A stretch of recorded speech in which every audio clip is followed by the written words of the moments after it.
Businessman Opinion. Mitra bisnis, Kompas menulis dana desa yang seharusnya dipakai untuk pembangunan atau pemberdayaan masyarakat desa justru dikorupsi oleh sejumlah kepala desa yang nakal. Dana desa yang dikorupsi mulai dari ratusan juta sampai miliaran rupiah. Dana itu dipakai mulai dari bayar karaoke, beli mobil, sampai menikahi istri muda. Baik, apa komentar Anda mengenai korupsi yang sudah menjalar ke hampir semua level birokrasi kita ini? Silakan berikan opini Anda di 633-9160, 633-9160. Korupsi memang di Indonesia itu sudah sangat parah sekali. Nah, sayangnya pihak hukum dalam ini badan yudikatif itu tidak tegas dan sangat-sangat menurut saya tidak adil. KPK misalkan sudah bekerja keras, tetapi ternyata pelaku-pelaku korupsi itu hanya dihukum ringan dan bahkan penuh dengan sandiwara. Menurut saya seperti itu. Sama dengan kasus-kasus teroris di mana polisi sudah menangkap tapi hukumannya cuma ringan-ringan saja. Jadi masalahnya sekarang ada di faktor hukum. Hukumnya tidak ditegakkan dengan benar. Terima kasih. Saya sangat setuju. Tapi saya tambahkan, untuk tindakan korupsi, melakukan korupsi itu, hukumnya nggak memberikan efek jerah. Tidak ada kapok. Mereka makin berani. Bahkan koruptor yang gede, yang korupsi iktp itu udah triliun, malah dia tempat yang lebih enak di penjara itu. Spesial khusus buat dia bisa keluar belanja bahan bangunan segala macam. Nah itu yang tidak membuat efek jerah. Jadi semuanya ikut-ikutan. Kasih tindakan yang tegas seperti di RRC, hukuman mati itu pasti bisa membuat Indonesia itu koruptor akan makin lama makin kurang, bisa hilang. Itu, terima kasih. Selain penegakan hukum yang tegas, juga mesti ada pengawasan dan kalau bisa pencegahan. Maksud saya kalau bisa dari desa itu pakai website itu kayak gitu ya, supaya bisa diawasi tuh anggaran pendapatan desa itu, supaya semua orang bisa lihat. Kalau ada yang nggak benar bisa langsung dicek gitu. Itu aja, makasih. Iya, kalau menurut saya undang-undang KPK atau undang-undang korupsi ini harus direvisi dulu lah ya. Misalnya harus ada pasal yang memberikan hukuman untuk memiskinkan koruptor sampai anak cucu. Yang kedua, harus ada hukuman mati. Kalau enggak, semua nggak akan jerah ya.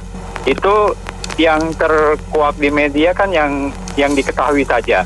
Tetapi pada kenyataannya ya, kita masyarakat menemukan sebetulnya banyak korupsi dari oknum-oknum pejabat di lapangan ya. Dari sekedar misalnya perizinan-perizinan yang mudah harusnya menjadi susah gitu kan, dengan dalih-dalih yang ujung-ujungnya duit. Jadi hukumannya harus diperberat, itu aja. Di Bogor juga banyak kepala desa yang seperti itu. Jadi sekarang kita mau lapor ke pengawasannya bagaimana. Jelas-jelas jalan yang mestinya bisa dibangun, dia mau minta kepada kita. Demikian. Memang korupsi yang terjadi sudah dari zaman pertama kali merdeka sampai sekarang, bahkan bisa nanti diteruskan kalau pemilunya tidak jujur-jujur dari pertama kali merdeka sampai 2019 sampai nanti diteruskan tahun 2024. Dan ini menyebabkan bahwa harus dihukum berat pelaku korupsi, yaitu hukuman mati dan dimiskinkan, dan juga harus benar-benar jujur, tajam ke segala arah dan adil. Bukan hanya kalangan bawah saja tajamnya, tapi tajam ke segala arah. Kemungkinan seperti itu. Di kepala desa itu kan mereka kontestasi itu kan tidak menggunakan dana pemerintah, jadi menggunakan kocek pribadi. Inilah yang menyebabkan adanya spekulasi apabila mereka terpilih dalam kontestasi tersebut, mereka akan berupaya untuk membalikan dana yang sekian banyak itu pada saat ikut kontestasi untuk bisa kembali sebagai modal yang pendahuluan. Kadang-kalanya mereka menjual kendaraan, mobil, rumah, ataupun aset-aset yang berharga ya, sehingga pada saat menang dan ikut kontestasi mereka harus bisa dikembalikan modal yang dipakai itu. Sebaliknya efek dominonya kalau tidak terpilih ya akan menjadi stres berat itu, untang-lantung dan hal-hal lain. Nah ini pokok persoalan tidak akan selesai selama undang-undang juga tidak menentukan, selama tidak ada hal-hal ketentuan tersebut, dia akan menggurita itu seperti benang kusut karena tidak ada yang menggayai sebagai sumbangan dana ini. Jadi mengenai kocek pribadi baik untuk pilpres maupun untuk pemilihan gubernur, semuanya itu terpulang dengan dana pribadi. Nah inilah pada saat ada proyek-proyek pemerintah dia akan ada terjadi penggabungan atau markup yang bisa mengembalikan modal. Saya kira demikian. Ya, saya kira kelemahannya itu adalah kontrol sistem. Ya. Bagaimana sistem kontrolnya? Kalau seperti itu sekarang cuma digeluncurkan aja sekian untuk daerah, terus kontrolnya tidak ada. Kemudian kontrol ada juga, sistemnya seperti apa? Kalau hanya mengandalkan orang yang akan kontrol, tidak juga. Menurut saya kan kontrol mungkin dulu ya pernah di DKI itu sistem keterbukaan, ya sistem elektronik atau apapun ya yang terbuka sifatnya. Kemudian jangan sampai dikeluarkan dana itu sebelum ada alokasinya itu mau dibikin apa. Jangan hanya menggelontorkan angka saja, tapi kita minta apa sih yang akan dilakukan di setiap daerah itu. Jangan begitu gampang gitu. Apakah dia akan membangun jalan itu yang harus jelas-jelas sistemnya sangat terbuka. Kalau seperti sekarang sudahlah, di mana-mana juga akan terjadi susah gitu ya. Saya bilang ini kata kuncinya yaitu apa? Hukuman. Hukuman itu harus berat. Entah hukuman pembuktian terbalik atau apa harus berat. Nah persoalannya hakim belum bisa menjatuhkan hukuman yang berat karena mereka tidak melihat eksekutif dan legislatif yang kompak membuat undang-undang terhadap korupsi. Kalau eksekutif dan legislatif membuat undang-undang yang jelas dengan peluang memberikan hukuman yang berat di dalamnya, hakim dan pidana lain harus menjalankan. Nah, sekarang KPK dan jaksa menemukan banyak OTT dan lain-lain ditemukan banyak seolah-olah bekerja, tetapi akhirnya hukumannya tidak berat. Buktinya tadi Kompas mengatakan ditemukan kepala desa dan lain-lain karena yang dibawa kan melihat di atas. Menteri juga begini, anggota DPR RI juga begini, kenapa tidak kita lakukan juga korupsi yang seperti ini? Itu kata kuncinya, hukuman. Nah hukumnya supaya yudikatif bisa melakukan yang ada pilihan, artijo yang lain akan bermunculan, eksekutif dan yudikatif mau. Jadi saya mengambil kesimpulan mengatasi korupsi sampai detik ini masih tidak serius pemerintah. Terima kasih. Yang tadi bagus-bagus ya. Mungkin saya mau menambahkan dari sisi pemilih ya. Pemilih juga harus diedukasi dengan baik ya. Jangan milih yang misalnya satu suku atau satu agama, yang penting pokoknya sama yuk. Tapi harus benar-benar pilih yang profesional. Problemnya kan yang dipilih sekarang yang kriteria bukan yang profesional, tapi yang penting ya oke lah, kebanyakan bapak satu suku satu agama yang ada yang samanya yuk. Nah jadi ini juga mungkin harus perlu edukasi kepada pemilih agar memilih orang-orang yang profesional, yang benar gitu. Kalau dulunya udah punya korupsi ya jangan dipilih lagi gitu. Tapi karena kan seringkali kena serangan fajar gitu atau apa yang nggak jadi milihnya ya memang yang salah yang saya milih lah kalau saya bilang nih ya. Oke, terima kasih ya. Ya ini kelemahannya pemerintah tidak membiayai kontestasi kepala daerah. Jadi masing-masing calon kepala daerah, kepala desa, gubernur bahkan tingkat RI 1 pun itu menggunakan kocek sendiri. Nah ini yang mengakibatkan pada kalau mereka menang kontestasi, mereka berupaya untuk mengembalikan dana yang dikeluarkan sedemikian rupa seberapapun besarnya untuk bisa mengembalikan modal kembali. Ini yang cukup berbahaya. Kalau mereka tidak terpilih, ini juga lebih berbahaya lagi. Mereka bisa menjadi luntang-lantung, tunawisme karena memikirkan dana yang tidak bisa kembali akibat menjual mobil, tanah, dan lain-lain. Jadi saya kira ini problemnya nih. Sampai kapanpun tidak akan selesai. Ini perlu paling hukuman yang akan diperberat ya. Karena kalau kontestasi seperti ini, mereka berupaya untuk mengembalikan dana, baik jadi kepala anggota dewan, jadi kepala daerah, itu semua birokrasinya seperti itu. Karena membiayai sendiri ya, pada saat kepilih mereka ada keinginan untuk melakukan penggelembungan atau markup terhadap semua proyek-proyek yang berkaitan dengan infrastruktur yang dari pemerintah pusat. Saya kira demikian. Komentar saya mah komentar mendidik. mungkin tidak salah kepala desa itu korupsi, nggak salah. Kalau nggak salah dulu ada Menteri Agama korupsi kan, kalau nggak salah. Itu contohnya. Terima kasih. Jadi korupsi itu kalau namanya orang kerja, kalau pegang duit tidak diawasi ya, atau pengawasannya kurang, tidak rutin, udah pasti melihat ada kesempatan, udah pasti orang akan coba-coba gitu. Itu kapanpun dan siapapun lah bisa dibilang begitu. Jadi yang sekarang diperlukan hanyalah komitmen dari pemerintah gitu ya, untuk selalu mengawasi ya, entah itu lewat BPK lah, lewat KPK, lewat polisi, lewat jaksa, lewat auditor apapun, itu harus komitmen itu harus selalu dijalankan, ada gitu. Kalau enggak, kalau komitmennya kurang, dianggap korupsi, pemberantasan korupsi itu dianggap menghambat investasi, ya udah bakalan hancur lah. Ya, KPK harus turun supaya semua itu dibersihkan karena udah merajalela korupsi ini, dan hukumannya harus tegas, harus memberi efek jerak. Jangan hanya berapa tahun padahal yang korupsi besar. Yang ini harus benar-benar turunlah KPK, mungkin kejaksaan sama polisi kewalahan juga. Yang di Cirebon bagaimana itu ya, yang dilaporkan oleh sekretarisnya itu.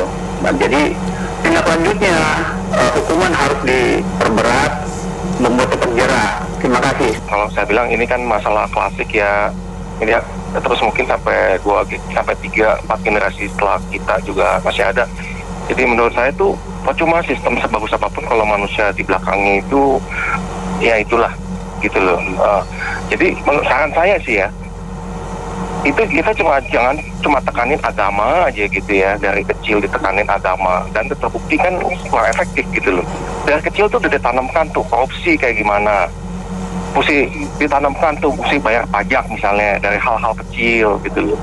Itu saya rasa, jadi istilahnya kita nggak pakai kata brainwash ya, terlalu kasar mungkin ya, kita pakai cara pendidikan gitu loh ya. Jadi dari kecil ditanamkan korupsi gini-gini, kasih tuh gambaran karikatur dan lain-lain dari kecil ditanemin ya. Jadi kita pakai cara Nazi deh zaman dulu, itu efektif, terbukti ya, mungkin di daerah sosialis komunis juga begitu. Makasih.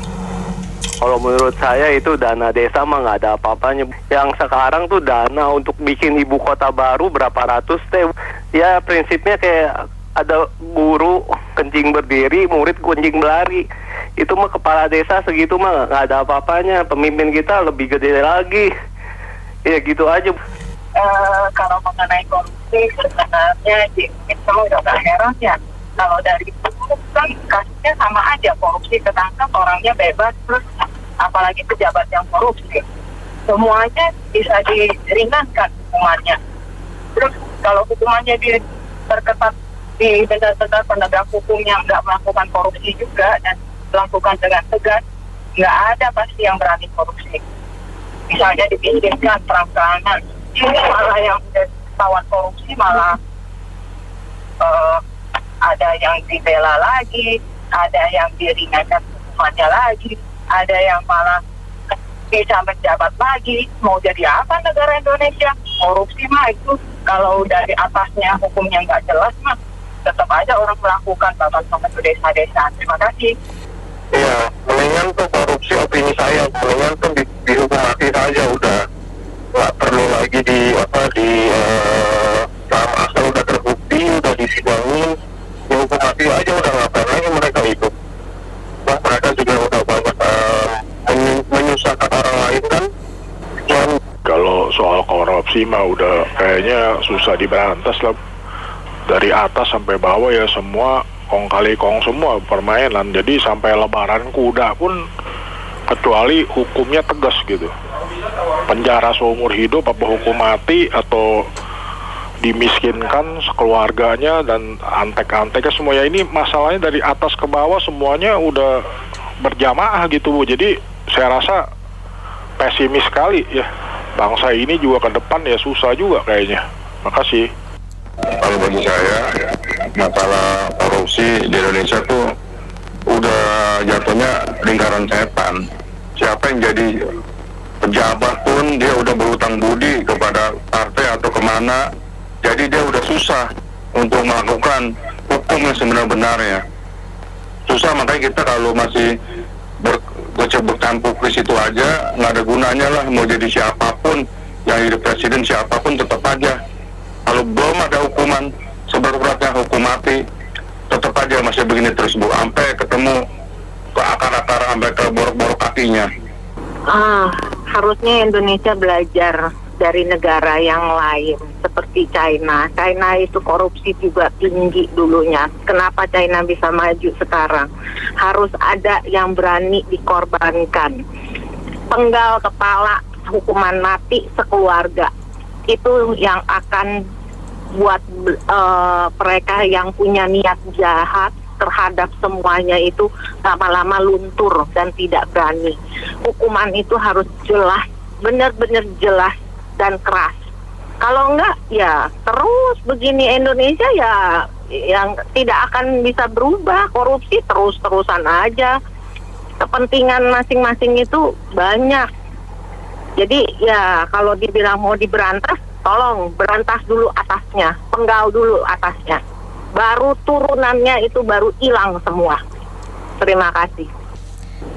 Ya, kalau menurut saya nggak aneh ya kalau demikian ya. Karena emang kadang tuh kebijaksanaan tuh dibikin tuh untuk diselewengkan. Mau apa aja nih, ya kan? Jadi itu deh ada celahnya di mana tuh. Jadi contoh nih, kayak ada gempa bumi gitu kan. Wah itu mesti cepat, darurat, dana darurat mesti cepat. Nggak usah proses tender dan lain-lain. Itu yang justru ladangnya gitu, makin senang, makin ada musibah banjir gitu, makin senang karena itu kan pemerintah ditekan, Australia mesti gerak cepat, jadi harus melalui tahapan-tahapan tertentu gitu loh. Kalau nanti gerak lambat kan dicecer gitu loh sama masyarakat ya. Makasih. Ini sih tidak usah pusing-pusing. Sumber permasalahan sebenarnya ada di Presiden Pak Jokowi ini. Sementara ini ya, setelah Pak Jokowi menjabat sebagai presiden memasuki periode kedua, ini kelihatan semua pejabat tanpa terkecuali itu banyak godaan-godaan mau melakukan korupsi karena hukumannya banyak diskon, nanti bisa dimainin. Terus di bagian lembaga kehukuman ya, baik dari jaksa, hakim, semua ke bawahannya itu belum tersentuh itu loh. Masalah korupsi, KPK belum bisa masuk loh. Itu belum tersentuh, banyak mafianya. Dan saya lihat Pak Jokowi kurang tegas ini masalah di bidang hukum ini. Ya, dibiarin aja seperti nanti serahin ke hukum yang ngatur lah semualah. Mau diskon mau apa udah diam aja gitu loh. Masalahnya di situ. Hanya kelihatan yang mencolok tuh pencitraan. Kalau masalah nggak bisa selesai, udah pakai uang aja dibagi-bagi ke rakyat-rakyat kecil. Uang-uang itu kan bukan uang pribadi dia, uang dari pajak dari rakyat juga gitu, dihambur-hamburin gitu loh. Sayang, mendingan dipakai untuk pembangunan, majuin pertanian, perkebunan, seperti itu loh. Makasih. Saya sih pernah dengar berita aja yang ya pengen jadi calon DPRD ya. Itu aja habis ratusan juta gitu loh. Saya kurang tahu itu buat apa, mungkin buat kampanye atau apa ya. Jadi kalau misalnya caranya seperti itu ya susah lah, pasti orang mau ambil duitnya balik lagi gitu loh. Jadi kayaknya kalau mau memberantas ya nggak masuk akal aja misalnya gitu. Gimana? Saya cuma mau menanggapi dari penelpon sebelumnya. Saya pikir kalau menyalahkan seorang Pak Jokowi juga nggak benar. Apa presiden sebelum Jokowi tidak ada korupsi? Dan presiden akan datang setelah Jokowi, apa jamin nggak ada korupsi? Saya nggak yakin ya. Dan yang saya sayangkan, Indonesia ini kan negara yang sangat cinta agama. Tapi satu sisi cinta agama, satu sisi korupsi, merajalela gitu loh. Ya itulah Indonesia ya. Terima kasih. Saya mau meluruskan yang penelpon barusan, sebetulnya bukan salah presidennya, tapi salah oknumnya. Semua ini udah ada oknumnya, karena pribadi masing-masing oknum. Jadi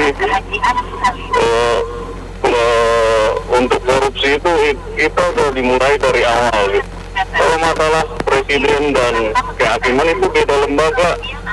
Apa namanya? Kalau masing-masing lembaga itu tidak bisa saling bersentuhan. Artinya masing-masing menjalankan apa yang ditugaskan undang-undang antara eksekutif, yudikatif, dan legislatif. Jadi pengawas dan pelaksana beda. Jadi presiden dan polisi dan lain-lain itu beda, masing-masing wewenang. Nah sekarang masalahnya apa?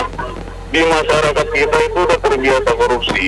Contoh utama aja, di jalan-jalan itu di sudah dimulai misalkan untuk meluruskan lampu merah dan untuk mempercepat lajur, kita udah biasa memberikan tip dan juga pengemis di jalanan.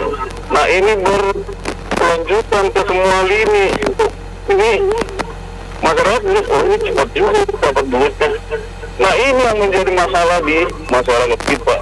Kita nggak sadar ternyata kita memberikan angin untuk korupsi di lapangan. Itu masalahnya, dan itu berkelanjutan sampai ke atas terus sehingga semuanya duit kita korupsi. Jadi bukan salahnya di lembaga atau apa, tapi oknum dan kebiasaan masyarakat. Kalau bisa kebiasaan masyarakat kita dirubah, nah itu dari sisi agama. Nah kita belum beragama, itu aja. Terima kasih. Ya, kalau menurut saya sih memang semuanya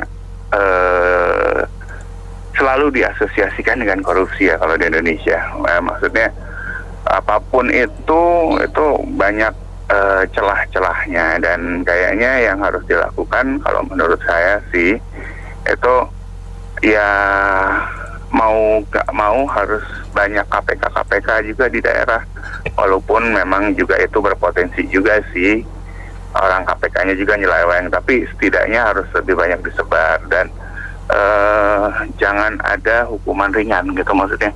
Jadi kalau misalnya kepala desa yang udah jelas-jelasan melakukan korupsi untuk kepentingan pribadinya ya, bukan misalnya kan ada juga yang korupsi karena misalnya tendernya lebih murah atau gimana, atau pokoknya decision yang dijadikan korupsi. Nah itu dilihat lagi, tapi kalau memang buat pribadi sendiri harus hukumannya berat gitu. Jadi ada efek jerahnya. Kalau misalnya enggak ya akan terus begini, dan itu nggak cuma kepala desa ya, maksudnya RT RW pun pasti ada juga korupsinya gitu loh. Jadi harus benar-benar diberantas, walaupun yang kecil-kecil sampai yang gede. Oke, makasih. Menurut saya apa sih yang tidak dikorupsi di Indonesia? Rata-rata kan dikorupsi, kemungkinan seperti itu. Dari pertama kali Indonesia Merdeka dulu udah ada yang korupsi. Contohnya Menlu Ruslan Abdul Ghani itu dari zaman Soekarno, dan Joy Hadikusumo Menkes dari zaman Soekarno itu dikasih hukuman kecil, ada yang digerasi. Terus jadi presiden-presiden berikutnya dari Soeharto dan lain-lain, presiden Muhammad sampai Pak Presiden Jokowi, ada saja yang korupsi.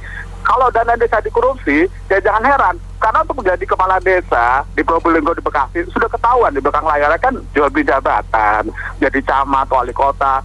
Ke atas-atasnya kemungkinan sama presiden, wakil presiden juga begitu. Jadi kalau kemungkinan pemilunya tidak jujur di belakang layar jual beli jabatan, lalu bagaimana caranya mereka balik modal dengan cepat yang sudah melakukan modal besar itu, maka salah satu caranya adalah korupsi melakukan itu. Kemungkinan seperti itu. Terima kasih. Assalamualaikum warahmatullahi wabarakatuh. Pagi tadi saya belum kesempatan untuk menyampaikan opini, tapi saya menangkap benang merah bahwa perbuatan ini sangat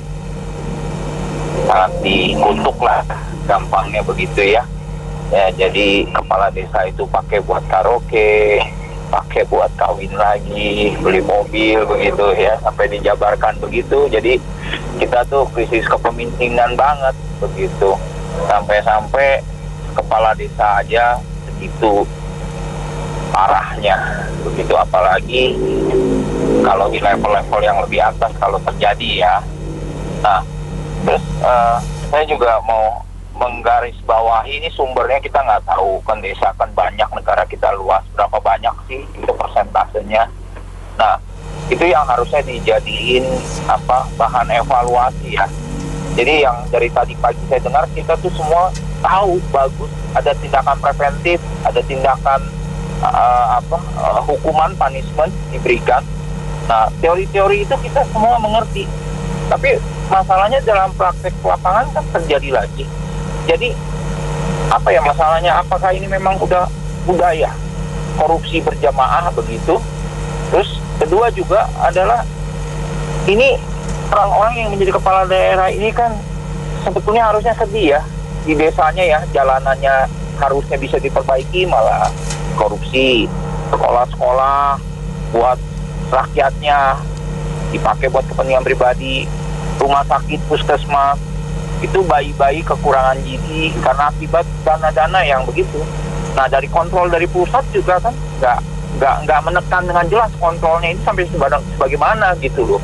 Kenapa sampai terjadi? Padahal kan itu sudah pasti ada potensi akan terjadinya korupsi. Jadi persoalannya kita semua tahu lah masalah ini. Cuma masalahnya adalah ya kita setelah kejadian akan terjadi berulang lagi. Dan kita tuh seperti ya udahlah, masih korupsi sih ujung-ujungnya, kita tahu begitu dan dibiarkan. Ya sekarang ada media Kompas menulis, ya kita lihat aja lah pejabat yang di pusat apakah ada tindakan tegas terhadap ini. Kalau nggak dipertontonkan dari tahun ke tahun, negara kita kayak gitu, nggak punya rasa malu, nggak punya rasa takut, parah. Karena korupsi ini satu kejahatan yang luar biasa ya di Indonesia ini. Tapi ya pemberantasannya menurut saya sekarang malah mundur. Begini aja, itu orang-orang yang tadi disebut Kompas juga supaya untuk menghindari sangka maupun fitnah. Umumin aja namanya siapa, dia kepala desa di mana. Itu saja diduga korupsi dana desa ini. Ya kan, itu saya pikir salah satu cara untuk apa ya, tindakan yang luar biasa juga gitu kan. Kalau selalu mengikuti prosedur hukum yang ada ya mungkin sampai 50 tahun lagi juga masih akan begini-begini aja. Korupsi itu di Indonesia itu masih terang benderang. Cuman sekarang kelihatan nggak korupsi karena mungkin presidennya relatif bersih gitu kan. Tapi untuk jajaran di bawahnya itu, waduh, masih saminawan sama saja. Malah caranya lebih rapi sekarang. Itu aja, terima kasih. Korupsi yang terjadi di masing-masing kepala desa itu memang sudah diproyeksikan ya. Jadi tidak heran karena itu sudah merupakan karakter budaya. Kalau uang sudah masuk ke tempat mereka itu, dia menganggap bahwa uang itu sudah milik dia. Jadi dengan suka-sukanya. Dan itu tidak mengherankan ya, karena juga kita lihat dari atas juga demikian. Jadi memang ya kita semuanya harus bagaimanalah terus memperjuangkan untuk perubahan mental ke semua orang. Kemudian juga dari segi penegakan hukum harus dijalankan segala sesuatunya dengan baik dan benar dan jujur. Karena budaya kita ini sudah terlalu lama demikian, memang agak susah merubahnya. Tapi ya kita yakinkanlah bisa berubah. Terima kasih. Oke, kalau kita bicara korupsi itu mungkin sudah terjadi di semua level birokrasi ya. Di dalam hal ini survei Kompas mengatakan banyak perangkat desa. Mungkin lebih bagusnya Kompas pun secara detail desa-desa mana aja mungkin data mungkin lah, ada datanya mungkin ya. Dan menurut Indonesia Tersebut sendiri itu terdapat 676 kasus korupsi yang dilakukan oleh perangkat desa. Nah, pemerintah pusat saya rasa dalam hal ini Kementerian Desa, Pembangunan Desa Tertinggal ya, harus lebih ketat dalam menggelontorkan dana desa.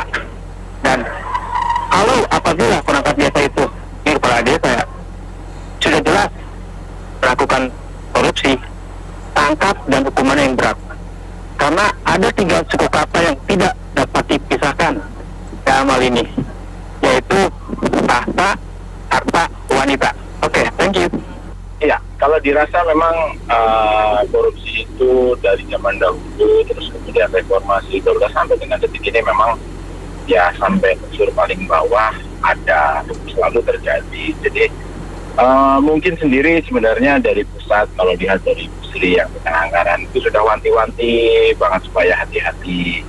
Terus akhirnya daerah minta dana desa lah, minta ini itu gitu kan, dengan harapan adalah memajukan desanya atau daerahnya masing-masing. Nah, ternyata ya posisinya tidak dimanfaatkan untuk kemajuan daerah, tapi dimanfaatkan untuk kepentingan pribadi atau bahkan golongan ataupun sanak saudaranya. ini benar-benar menurut saya sih problem sistemik sebenarnya. Nah, tapi memang harusnya ada sebuah sistem harusnya dibetulin, entah itu model digitalisasi, entah itu model seperti apa. Terus kemudian masyarakat sendiri melihatnya juga kalau di kampung gitu ya, begitu-begitu itu kayak abai masyarakatnya ya, abai, bla bla bla, atau takut atau apa. Nah gini-gini tuh benar-benar apa ya, sangat menyedihkan. Nah, harusnya ada sebuah sistem digitalisasi. Ternyata pemerintah kalau saya melihat sudah juga berusaha digitalisasi. Ternyata digitalisasi pun itu juga sulit, setengah mati. Contoh, sistemnya sering error, sistemnya ini. Saya melihatnya itu kayak di dalamnya gitu ada pihak-pihak yang nggak ingin itu berubah menjadi digitalisasi, sehingga sistemnya dibuat nggak bisa gitu, dibuat bermasalah terus, bermasalah. Sistem apapun di Indonesia yang udah beli software mahal, perangkat mahal, tetap aja nggak bisa. Padahal di swasta itu bisa, dana yang mungkin jauh lebih kecil itu bisa. Nah, ada goodwill atau semacam apa yang memang benar-benar menyeluruh, karena kalau enggak ya cukup menyedihkan. Akhirnya masyarakat yang miskin ya akan selamanya bisa terafiliasi dengan kelompok, ya akan semakin ini. Dari zaman kapanpun korupsi tetap ada ya. Dari zaman dulu juga korupsi ada. Cuma masalahnya sekarang caranya gimana mengatasinya. Ya selain bahasanya hukuman yang berat dan satu lagi dipermalukan lah kalau saya bilang gitu loh. Karena kan ya korupsi itu bisa dibilang gak mikirin orang gitu loh. Ya kan kayak tadi sebelum dibahas kok dikasih remisi segala macam, kan aneh gitu ya. Namanya korupsi itu udah satu merugikan negara, merugikan orang-orang yang dikorupsiin, ya kan. Kalau dari kepala desa merugikan warganya, itu hukumannya harusnya berkali-kali lipat gitu loh, ya kan. Permalukan dia gitu sekalian gitu loh. Ya kalau bilang oh nanti keluarganya, ya siapa suruh dia korupsi? Karena jadi kalau kita belajar Pancasila nggak ada beragama pun juga percuma kan gitu loh menurut saya. Jadi perberat hukumannya, pengawasan lebih perketat, ya kan. Ya itu selalu jadi pengurang nih kalau sampai saat ini saya lihat sih gitu. Itu aja sih, terima kasih. Baik, mitra bisnis, kami cukupkan sampai di sini dulu sesi Businessman Open untuk kali ini. Terima kasih banyak atas partisipasinya. Saya Anita Wijaya.